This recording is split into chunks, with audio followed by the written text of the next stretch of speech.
बिस्मिल्लाहिर्रहमानिर्रहीम। अस्सलाम वालेकुम। मेरी शादी को अभी 3 महीने ही हुए थे कि मुझे अपनी बीवी के मरने की अंदुनाक खबर मिली। मैं तो सोच भी नहीं सकता था कि मेरी इतनी मोहब्बत और प्यार करने वाली बीवी, जिससे अभी खुलकर मैं इजहार मोहब्बत भी ना कर सका था, वो इस दुनिया से इतनी जल्दी चली जाएगी। मैंने इसकी मोहब्बत को पूरा करने के लिए किसी किस्म की कमी नहीं छोड़ी थी। जैसा वो चाहती थी मैंने वैसा ही किया, पर ज़िंदगी ने इतना बड़ा सितम मुझ पर कर दिया कि मेरी बीवी भरी जवानी में मुझे छोड़कर चली गई। लेकिन बीवी के मरने के बाद ही असल कहानी शुरू हुई, जिसने मुझे ना सिर्फ झंझोड़ के रख दिया बल्कि बहुत सारे रिश्तों की पहचान करवा दी थी। जैसे ही मेरी बीवी के मरने की खबर फैली तो बीवी के मैके वाले हमारे घर आ गए। इसकी माँ मुझे लान तान करने लगी, कहने लगी कि तूने हमारी बेटी को मारा है। वो शादी करते हुए तो बहुत खुश थी। इसने हमसे कहा था कि अब इस घर से इसका जनाजा ही निकलेगा, पर तूने सच में इसका जनाजा वहीं निकाल दिया। तुझे ज़रा भी शर्म नहीं आई? तूने हमारी बेटी पर बहुत जुल्म किए होंगे। वो बेचारी बोली नहीं, इसलिए घुट घुट के मर गई। अब मैं इन्हें क्या समझाता कि मैं तो अपनी बीवी से अभी तक कोई ताल्लुक़ कायम नहीं कर सका था, तो मैं इस पर क्या जुल्म करता। अभी तो हम दोनों का रिश्ता बहुत ही ज़्यादा तकल्लुफ़ वाला था। मैं चाह कर भी इसके करीब नहीं हो सका था। वो इस कदर शर्माती ललचाती थी कि मैं इससे बात करता तो वो मुंह दूसरी तरफ फेर लेती। खैर, इस सारे चूहे बिल्ली के खेल में 3 महीने गुजर गए।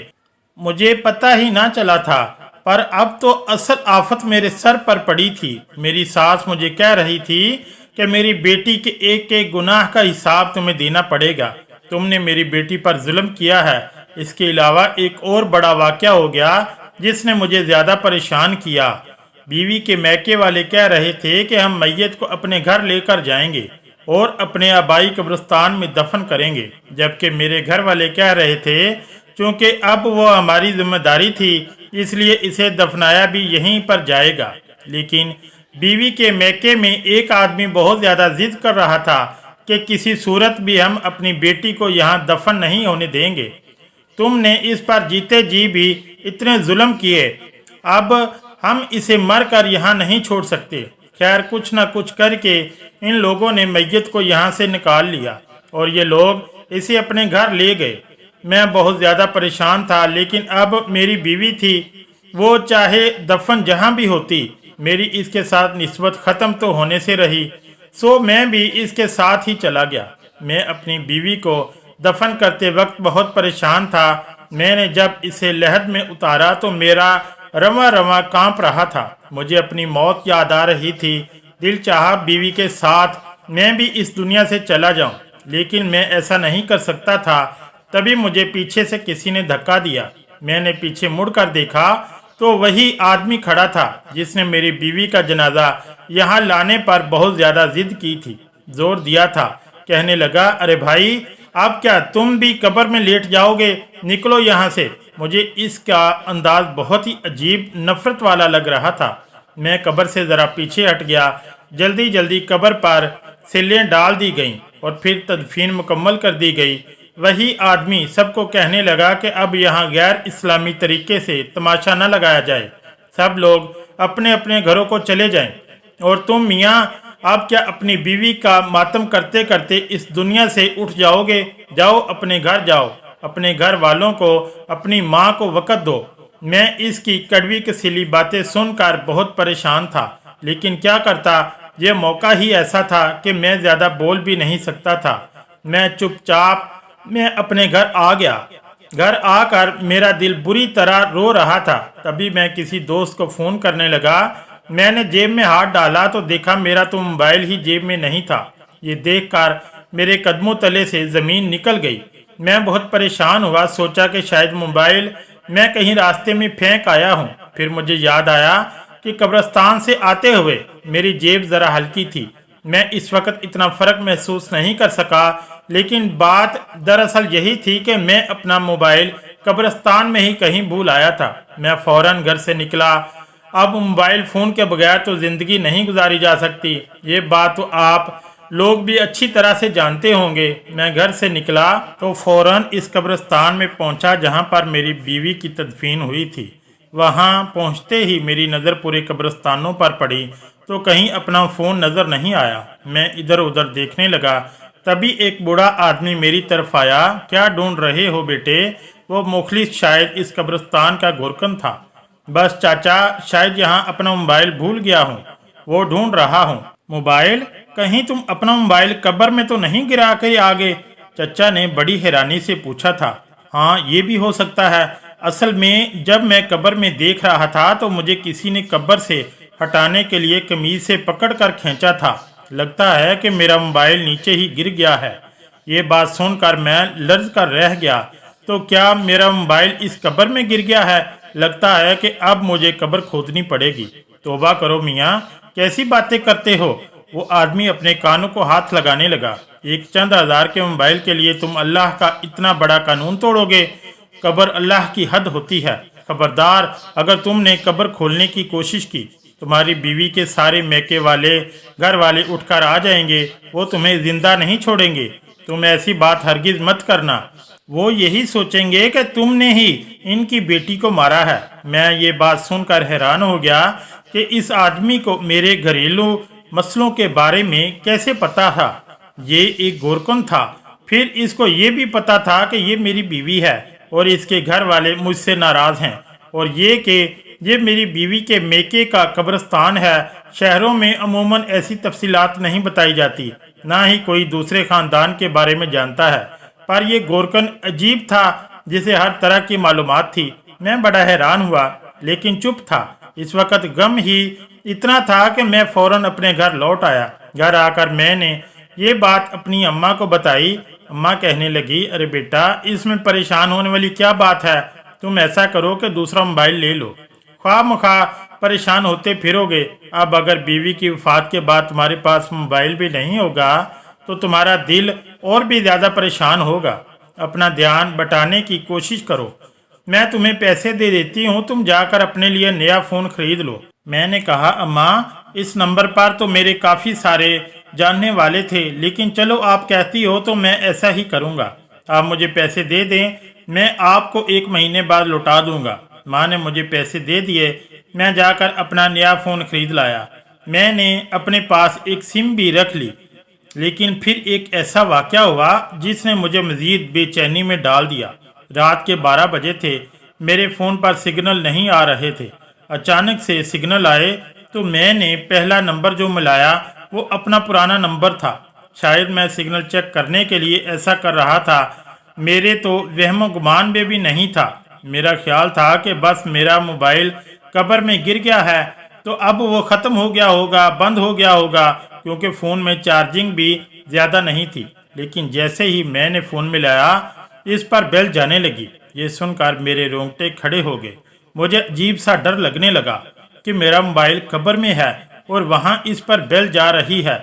लेकिन अगले लम्हे जो हुआ, इसने तो मुझे हैरान करके रख दिया। मेरा फ़ोन उठा लिया गया था और फिर जो हुआ, मैं इस कदर हैरान, परेशान और तजस्सुस में मुब्तला हुआ कि फ़ौरन अपनी जगह से उठ खड़ा हुआ। माँ भी हैरान थी कि मैं ये क्या कर रहा हूँ। बेटे, कहाँ जा रहे हो? अम्मा, मैं अपनी बीवी की कब्र पर जा रहा हूँ। क्या हो गया है तुम्हें? पहले मोबाइल का बहाना बनाकर गए थे, अब कौन सी आफत आ गई है? रात के इस वक्त तुम अपनी बीवी की कब्र पर जा रहे हो। अम्मा, मुझे जाना होगा। ये कहकर मैं तो घर से निकल गया। मैं नहीं जानता कि मेरी माँ मेरे पीछे कितना परेशान हुई होगी। अभी मेरे दिल में सिर्फ और सिर्फ एक ही ख्याल चल रहा था, और वो था मेरी बीवी का ख्याल। क्योंकि जो कुछ मैंने सुना था, इसके बाद मैं खामोश तो नहीं बैठ सकता था। मेरी पूरी जिम्मेदारी बनती थी कि मैं इस मामले की जाकर तहकीक करूं। इसलिए मैं अपनी बीवी के आबाई कब्रिस्तान पहुंच गया था। मगर जैसे ही मैंने अंदर कदम रखा तो वही गोरकून मुझे मिला। अरे मियाँ, तुम यहाँ बार बार क्या ढूंढने आते हो? मुझे देखकर वो गुस्से से बोला। गोरकुन मियाँ, आपका काम क्या है? कब्रें खोदना। आप इस तक रखिए। आप मुझसे बार बार सवाल क्यों करते हैं कि मैं यहाँ आया क्यों हूँ? लेकिन मियाँ, मैं तो तुमसे हमदर्दी की वजह से पूछ रहा हूँ। तुम्हें इस कब्रिस्तान का नहीं पता। मैं यहाँ का गोरकुन हूँ तो मैं ही जिम्मेदारी उठाऊंगा ना। इसलिए पूछ रहा हूँ कि कोई मसला है तो मुझे बताओ, मैं हल कर देता हूँ। मैंने गोरकुन को भी सारी बात बता दी थी। ये सुनते ही इसके चेहरे पर एक रंग आया और एक गुजर गया।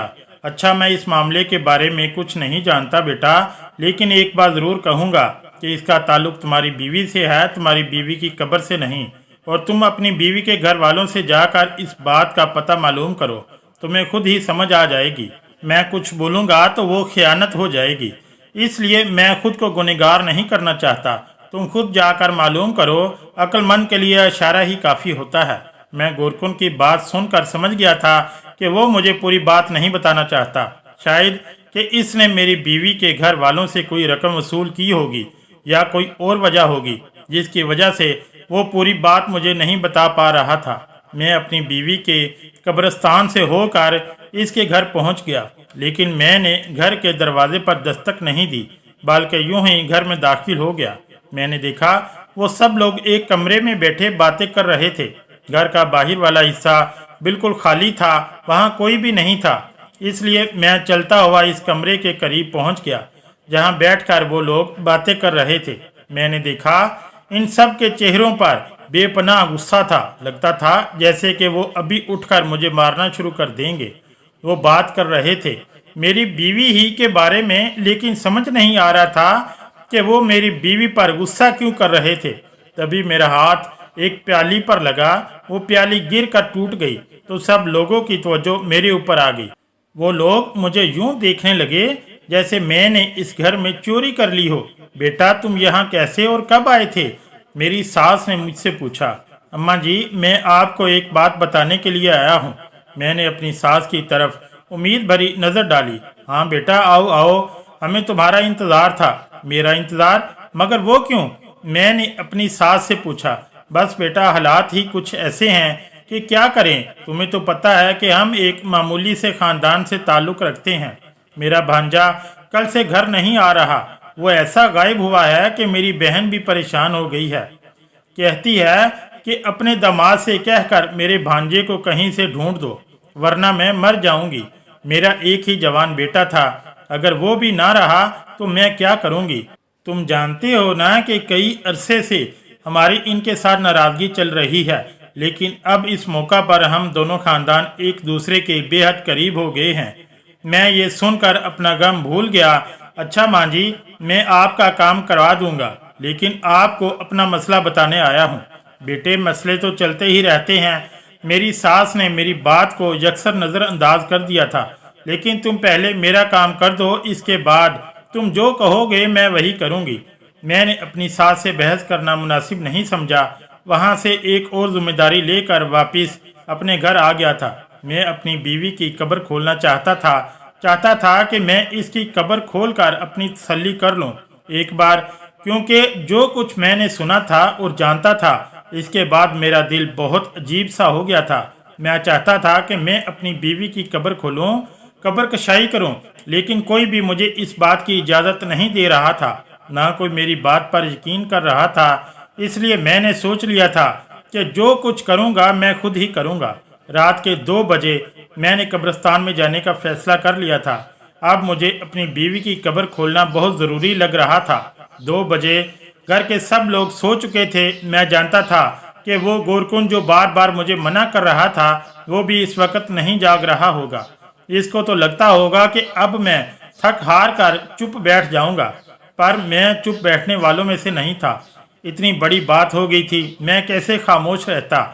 मैंने जाकर सारा इंतज़ाम मुकम्मल किया और तकरीबन 2:30 बजे कब्र खोलना शुरू कर दी। मुझे इस बात की हैरत नहीं हुई थी कि कब्र की मिट्टी काफ़ी नरम थी। ऐसे लगता था जैसे कब्र को कुछ देर पहले ही बंद किया गया हो। मैंने जल्दी जल्दी मिट्टी हटाई तो पत्थर की सिल्लों को हटाने में मुझे 5 मिनट से ज़्यादा का वक्त नहीं लगा। मैं इस वक्त इतने जोश में और वलवले में था कि मैं बड़े से बड़ा पहाड़ भी उखाड़ सकता था। जब मैंने पत्थर की सिल्लें हटाई तो एक और हैरत का झटका मुझे लगा था। सामने का मंजर देखकर मेरे पसीने छूट गए थे। ठंडे पसीने मेरे चेहरे पर आ रहे थे और मैं इस कदर परेशान था कि समझ नहीं आती थी कि मैं क्या करूं, हंसूं, रोऊं या फिर अपनी बीवी का मातम मनाऊं। क्योंकि सामने कब्र खाली थी। कब्र में ना मेरी बीवी थी, ना इसका कफन था और ना ही मेरा मोबाइल फ़ोन था। मैं तो अपना फ़ोन ढूंढने आया था। पर एक नया किस्सा खुल गया था। दरअसल जब मैंने अपना फ़ोन कान से लगाया था तो किसी ने मेरी कॉल उठाई थी। इस बात से मुझे लगा जैसे मेरा फ़ोन कब्र में नहीं रहा, बल्कि मेरा फ़ोन कोई चोरी करके ले गया है। लेकिन जब मैंने अगली बात सुनी थी, वहाँ से मेरा असल तजस्सुस जागा था। कुछ देर हवाओं के जक्कड़ की आवाज़ होती है, ऐसी आवाज़ आती रही और फिर मेरे कानों में एक आवाज़ पड़ी कि मेरी बीवी सख्त अजाब में है और जब तक इसके नाम का कर्ज अदा नहीं कर दिया जाता तब तक वो यूं ही तड़पती ही रहेगी। शायद मैं ये बात सुनकर बेवकूफ़ बन भी जाता, लेकिन मैं ये सोचने लगा कि कब्र में आने वाले फरिश्ते तो कभी भी उर्दू ज़बान में बात नहीं कर सकते। वो तो सुना है कि अरबी में बात करते हैं, और फिर ऐसा कैसे हो सकता है कि एक फरिश्ते की आवाज़ मुझे फ़ोन पर सुनाई दे। ये चीज़ कोई ड्रामा या फिर झूठ लगती थी। ऐसा हकीकत में हो ही नहीं सकता था। बहुत सारे लोगों ने कब्र में कैमरा और माइक रखने की कोशिश की है, पर आज तक किसी फरिश्ते की आवाज़ किसी इंसान के कानों में नहीं पड़ सकी। ये अल्लाह का राज है और ये अल्लाह ही जानता है। ऐसा हो ही नहीं सकता कि किसी कब्रिस्तान में से फरिश्ते की आवाज़ कोई इंसान सुन सके। बस तभी से मुझे शक पड़ गया था और मैंने बीवी की कब्र खोदने की ठान ली थी। फिर जब मैंने कब्र खोदी, वहाँ पर मुझे कुछ भी नहीं मिला। अब मैं अपनी बीवी के घर वालों के पास चला गया। मैंने कहा कि आपकी बेटी की कब्र मैंने खोदी है, पर मेरी बीवी वहाँ नहीं है। मेरे ससुराल वाले मुझ पर गुस्सा करने लगे कि मुझे ये बेहुरमती करने को किसने कहा था। मेरी बीवी के भाई तो बकायदा मुझे मारने पर तुल आए थे। वो इस कदर ऊंची आवाज़ में बात कर रहे थे कि अब इनसे डरने लगा। मैंने कहा, आपको ये सब नहीं कहना चाहिए। मैं तो कभी भी अपनी बीवी के लिए बुरा सोच ही नहीं सकता था, और ये बात इन लोगों को कौन समझाए। इनको तो मैं न जाने कसाई, जालिम और जल्लाद लग रहा था। मैंने अपनी बीवी के घर वालों से ज़्यादा बहस करना मुनासिब नहीं समझा, क्योंकि वो तो लड़ने झगड़ने पर मर मिटने पर तैयार हो गए थे, और ऐसे लोगों से मैं कितनी भी बात करता वो मेरी बात ना सुनते। वहाँ से निकला तो सबसे पहले मुझे अपनी सास के भांजे का ख्याल आया, जिसके बारे में उन्होंने मुझे ढूंढने का कहा था। बाकी सब काम छोड़कर अब मैं भी इसे ही ढूंढना चाहता था, क्योंकि मुझे अपनी बीवी के इस कज़न पर बहुत ज़्यादा शक था। वो भी घर से इस दिन गायब हुआ था जिस दिन मेरी बीवी फौत हुई थी। खैर, मैं पूछता पछाता वहाँ के इकलौते बस अड्डे पर पहुँचा। वहाँ जाकर मैंने अपनी सास के भांजे के बारे में बताया। मुझे वहाँ कहीं एक लोकल आदमी ने ये मालूमात दी कि वो सुबह सुबह ही डस्किया के लिए निकला है। ये बात मेरे लिए ज़्यादा हैरान कुन नहीं थी। मैं इसका पता ढूंढते ढूंढते इस तक कैसे पहुँचा, ये एक अलग कहानी है। पर वो एक छोटी सी तंग गली में किराए के मकान में रहता था, और आज इसे ढूंढते हुए मुझे एक हफ्ता हो चुका था। हफ्ते के बाद जब मैं इस तंग गली में इसके घर के दरवाजे पर दस्तक देने के लिए गया तो मेरे दिल में तमाम सवालों के जवाब पहले से मौजूद थे, और कुछ सवाल मेरे जहन में उठ भी रहे थे। मैं वो सब इससे पूछना चाहता था। जैसे ही दरवाज़ा खुला, मैंने देखा कि सामने कोई और नहीं बल्कि मेरी अपनी बीवी खड़ी थी। मैं तो किसी और को ढूंढने यहाँ आया था। मुझे देखते ही इसके चेहरे का एक रंग आया और एक गुजर गया। वो बड़ी मुश्किल से अपनी जान बचाकर पीछे भागने लगी। मैंने इसे बाजू से पकड़ा और घसीटना शुरू कर दिया। वो चलाने लगी और शायद मुझे गली वालों के सामने एक गुंडा जाहिर करना चाहती थी। मैंने सबको चुप करवा दिया कि ये मेरी बीवी है और मैं इसे ऐसे यहाँ छोड़कर नहीं जा सकता। सब लोग बहुत हैरान थे। मेरी बीवी के चेहरे पर भी बहुत पशेमानी थी। मैंने इसे लाकर गाड़ी में फेंका और इसे पूछा कि तुम यहाँ पर क्यों हो, तुम तो मर गई थी। वो रोने लगी। खुदा के लिए मुझे माफ़ कर दें, खुदा का नाम मत लो। तुमने तो इसको नाराज़ करके ये रास्ता इख्तियार किया है। अब बताओ कि तुम्हें क्या सज़ा दूँ। मेरी बीवी मुझसे हाथ जोड़कर माफ़ी मांगने लगी कि पहले एक बार आप मेरी बात सुन लें, फिर आपको सब कुछ सच सच बताऊंगी। अगर तब भी आपको यकीन ना आए तो आप जो कहेंगे मैं वही करूंगी। मेरी बीवी ने जब अपनी कहानी सुनाना शुरू की तो मैं भी चुप हो गया। अब मैं इसे क्या कहता, क्या सजा देता। इसने बताया कि वो जब से बड़ी हुई है इसके घर में इसके खानदान वालों का आना जाना लगा रहता था। इसका एक कज़न था जो कि इसकी खाला का भी बेटा था। अक्सर इनके घर आता जाता रहता था। नज़ीर के साथ बेतकल्फ़ी बढ़ी तो एक दिन नज़ीर ने इसे कहा कि वो इसे मॉडलिंग करवाने के लिए दूसरे शहर ले जाएगा। वो खूब पैसा कमाएगी, मशहूर हो जाएगी और घर की गुर्बत ख़त्म कर देगी। वो भी इसकी बातों में आ गई। फिर इसके साथ चल पड़ी। दूसरे शहर जाकर इसने इसे अपनी हवस का निशाना बनाया और साथ ही इसकी तस्वीर भी बनाई। जब मेरी इतनी सारी तस्वीरें बन गईं तो वो बेचारी मजबूर हो गई और इसकी बात मानने लगी थी। ये बात इसकी माँ को पता चली। माँ ने इसकी शादी मुझसे कर दी, पर इस भांजे ने तो इसका पीछा नहीं छोड़ा था। सो वो कभी इसके ससुराल आता तो कभी कुछ करता। साथ ही इसने सख्ती से मना कर रखा था कि अपने शौहर के पास नहीं जाना। अभी मेरी बीवी 2 हिस्सों में बंट चुकी थी। वो इस शख्स की बातें भी मानती और मेरे घर में खुशी खुशी रहती भी थी। अपना गम वो किसी पर जाहिर ना होने देती। फिर एक दिन इसके खालाजाद ने एक अनोखी फरमाइश कर दी कि तुम मरने का नाटक करो, इसके बाद मैं तुम्हें यहाँ से लेकर जाऊँगा, तुम मेरी बीवी बनकर रहोगी। इस बेवकूफ़ को इतना नहीं पता चला कि एक शख्स के निकाह होते हुए दूसरा निकाह नहीं हो सकता। मेरी बीवी ने इसके कहने के मुताबिक नाटक किया। खुदा जाने ये नाटक इसने इतनी कामयाबी से कैसे किया। पर जैसे ही मेरी बीवी के मरने का ऐलान हुआ था, इसके मैके से सब लोग मेरे घर आ गए थे और शायद इसे दफनाने में जल्दी करने की भी यही वजह थी कि वो आदमी इन सब के पीछे खड़ा था। इसने सभी को पैसे जो खिलाए होंगे, अब मेरी बीवी को पैसा कमाने का जरिया बना चुका था और इस पर बेइंतहा जुल्म भी किया करता। मेरी बीवी अपने खानदान वालों, मुझसे और सब लोगों से नज़र मिलाने की काबिल भी ना रही थी। इसीलिए वो इसकी बातें मानती चली गई और दलदल में फंसती गई। अब इसकी ज़िंदगी जानवरों से भी बदतर हो चुकी थी। मैंने अपनी बीवी की सच्चाई जानकर इसे दुत्कारने की बजाय इसे हौसला दिया और कहा कि तुम इस बुराई से डरने के लिए तैयार हो तो मैं तुम्हारे साथ खड़ा हूँ। चाहे तुम्हारी कितनी ही तस्वीरें पूरी दुनिया क्यों ना देख ले, लेकिन अब तुम इसके हाथों यरगमाल नहीं बनना।